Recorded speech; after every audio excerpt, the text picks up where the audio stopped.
નમસ્કાર દર્શક મિત્રો, સાવરકુંડલાની રફતારમાં આપનું સ્વાગત છે। 15 ફેબ્રુઆરીના રોજ આરાધ્ય દેવ અને મહાદેવ શ્રી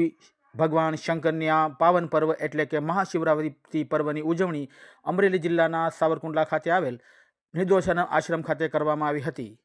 આ વિસ્તારની અંદર કેજીએન સોસાયટીના મુસ્લિમ બિરાદરો દ્વારા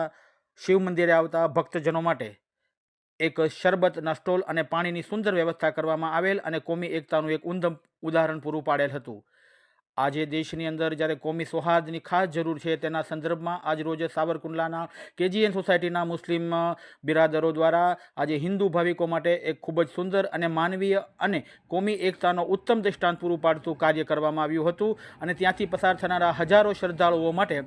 શરબત તેમજ પાણીના પરબની સુંદર વ્યવસ્થા કરવામાં આવી હતી અને હિન્દુસ્તાનની અંદર ભાઈચારા અને કોમી એકતા અને ઇન્સાનિયતની અનોખી મિસાલ કેજીએન સોસાયટીના મુસ્લિમ બિરાદરો દ્વારા કરવામાં આવી હતી। આ સમગ્ર આયોજન સાવરકુંડલાના મુસ્લિમ આગેવાનો યુસુફભાઈ પેન્ટર, આરિફ ખાન પઠાણ, ભીખાભાઈ બાલક, ગુલજારભાઈ રાઠોડ, રફીકભાઈ કુરેશી, રાજેભાઈ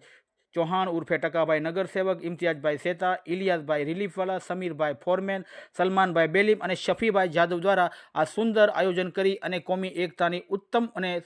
મિસાલ પૂરી પાડવામાં આવી હતી। મુસ્લિમ બિરાદરો દ્વારા કરવામાં આવેલા આ ઉત્તમ કાર્યને સાવરકુંડલા શહેરના પ્રબુદ્ધ નાગરિકો અને હિન્દુ સમાજના અનેક અગ્રણી આગેવાનો અને સંસ્થાઓએ આવકારી અને કોમી એકતા અને સૌહાર્દનું આ ઉત્તમ કાર્ય કરવા બદલ કેજીએન સોસાયટીના મુસ્લિમ આગેવાનો અને યુવાનોને ખૂબ ખૂબ અભિનંદન અને શુભકામના પાઠવેલ હતી। Bureau report, સાવરકુંડલાની રફતાર।